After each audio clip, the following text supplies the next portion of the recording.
నమస్తే అండి. ఇవాల్టి కథ నేటి తరం తాత మనవడు. రచించిన వారు గొర్రెపాటి శ్రీను గారు.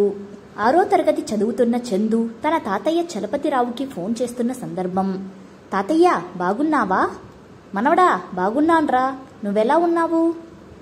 ఐ యామ్ ఫైన్ తాతయ్య అని చెప్పి, తాతయ్య నానమ్మ ఏం చేస్తుంది అని అడిగాడు చందు.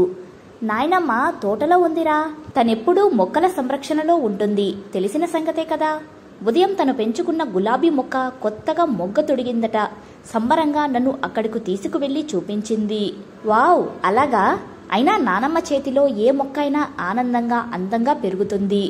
మొన్న మా మేడం చెప్పింది, మొక్కలు పెంచడం మంచి అలవాటంట. నేను మా మేడంకి చెప్పాను, మా నాయనమ్మ మొక్కల్ని ఇష్టంగా పెంచుతుందని. నాయనమ్మ పెంచుకున్న ఒకనాటి చిన్న మొక్కే కదా నేటి మామిడి వృక్షం. కమ్మటి మామిడి ఫ్రూట్స్ అందించే ఆ చెట్టంటే నాకు చాలా ఇష్టం. ఇక వేప చెట్టెక్కి ఫ్రెండ్స్ అందరం వేసవి సెలవుల్లో కోతి కొమ్మచ్చి కూడా ఆడుకునేవాళ్ళం. నువ్వప్పుడు మాకు ఎన్నో జాగ్రత్తలు చెప్పేవాడివి. నీకో నిజం చెప్పనా? నాకు భయం లేదు. కొద్ది క్షణాలు ఆగి, ఎందుకో చెప్పు చూద్దాం అన్నాడు చందు. ఎందుకో అన్నాడు చలపతిరావు. చెట్టెక్కినప్పుడే కాని, కొమ్మలపై నడుస్తున్నప్పుడే గాని, నువ్వు కట్టిన ఉయ్యాలపై పెద్దగా ఊగుతున్నప్పుడే కాదు, మరెప్పుడైనా నాకు భయం లేదు. ఎందుకంటే నేను నీ మనవడిని. నవ్వుకున్నాడు చలపతిరావు. నా మనవడు రియల్ హీరో, ఒప్పుకున్నాను అన్నాడు. నేను ఆటలు ఆడటానికి ఎక్కువగా ఇష్టపడతానని టీచర్ కోప్పడింది. నేనిప్పుడు హైస్కూల్కి వచ్చానని అల్లరి ఆటలు ఆపేసి కేవలం చదువుకు మాత్రమే సమయం కేటాయించాలని చెప్పింది. నాకేమో ఆటలంటే చాలా ఇష్టం. ఇదేమైనా తప్పా తాతయ్య? నేను బాగానే చదువుతాను కదా. చందు, ఆటలు పిల్లలకు అవసరం, కానీ హైస్కూల్కి వచ్చాక సిలబస్ పెరుగుతుంది కదా, అందుకే చదువుపై ఎక్కువగా శ్రద్ధ పెట్టాలని మేడం చెప్పింది. సిలబస్ పెరిగింది నిజమే, మరి నేను పెద్దవాడిని అవుతున్నాను కదా, అంటే మెమరీ కూడా పెరుగుతుంది కదా. నువ్వు చెప్పింది నిజమే చందు. చదువుకునే సమయంలో ఇతర విషయాలపైకి ఆలోచనలు పోకుండా చదివినంతసేపు శ్రద్ధగా చదువు. ఇంకో ముఖ్య విషయం, క్లాస్ టీచర్ చెప్పే పాఠాన్ని ఇష్టంగా విను. అక్కడే నీకు ఎన్నో విషయాలు తెలుస్తాయి. ఆ తరువాత నువ్వు కాస్త రివైజ్ చేసినా సరిపోతుంది. ముందు వినడం అలవాటు చేసుకో, అది ఎంతో ముఖ్యం. అలాగే తాతయ్య. మరో మాట, జాగ్రత్తగా విను. నువ్వు ఈ మధ్య ఏదో ఒక వంకతో స్కూల్ ఎగ్గొడుతున్నావట, నిజమేనా? ఓ క్షణం చందు మాట్లాడలేదు. అన్నాడు.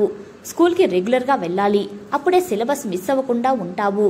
నీకు పరీక్షల్లో మంచి మార్కులు వస్తాయి, సరేనా? ఓ అలాగే తాతయ్య. ఆటలు దేహ దృఢత్వాన్ని పెంచుతాయి, బాడీ ఫిట్గా ఉండేలా చేస్తాయి. చదువు విజ్ఞానాన్ని అందిస్తుంది, రెండూ అవసరమే. మీ అమ్మ నాన్న టీచర్ వాళ్ళు ప్లై క్లాసులకి వస్తున్నావు కదా, ఆటలు తగ్గించి బాగా చదువుకోమంటున్నారు కదా. ఎందుకంటే ఈ కాంపిటీషన్ రోజుల్లో నెగ్గాలంటే ఉన్నత చదువు ఎంతో అవసరం, అర్థమవుతుందా? సరే అసంకల్పితంగా అనేశాడు చందు. తాతయ్య, మీరు ఎప్పుడు సిటీకి మా దగ్గరికి వస్తారు అడిగాడు. మేం వచ్చి 2 నెలలే కదా అయ్యింది అన్నాడు చలపతిరావు. ఏం లేదు, నానమ్మ చేసే సున్నుండులు అంటే నాకు చాలా ఇష్టం. మీరు రావడం ఓ ఆనందమైతే సున్నుండులు తినడం డబుల్ ఆనందం. సరేలే, అలాగే జంతికలు బొబ్బట్లు కూడా నాయనమ్మతో చేయించుకుని తీసుకువస్తాను. అటుగా వచ్చిన మహేంద్ర కొడుకు చందుతో, ఏరా నాని, మీ తాతయ్యతో కబుర్లో ఆగవా? అన్ని సంగతులు ఎప్పటికప్పుడు మాట్లాడాల్సిందేనా అన్నాడు. 1 మినిట్ తాతయ్య అంటూ ఫోన్ కాస్త దూరంగా ఉంచి, అవును డాడీ అన్నాడు చందు సంబరంగా. నవ్వుకుంటూ అక్కడి నుండి వెళ్లిపోయాడు మహేంద్ర. తాత మనవడు మళ్లీ కబుర్లలో పడ్డారు. 2 సంవత్సరాల తరువాత ఓ రోజు చలపతిరావు సెల్ ఫోన్ రిపేరింగ్ షాప్కి వెళ్లాడు. బాబూ, ఈ ఫోన్ పనిచేస్తుందా? కాస్త చూడవా? షాప్ అబ్బాయి ఆ ఫోన్ని చేతుల్లోకి తీసుకుని పరీక్షగా చూస్తూ, సార్, ఎందుకు సందేహం వచ్చింది అని అడిగాడు. ఏంటో బాబు, గతంలో తరచుగా కాల్స్ వచ్చే ఈ ఫోన్కి ఈ మధ్య కాల్స్ చాలా తక్కువగా వస్తున్నాయి. ఫోన్లో ఫాల్టా లేదా సిగ్నల్ ప్రాబ్లమా?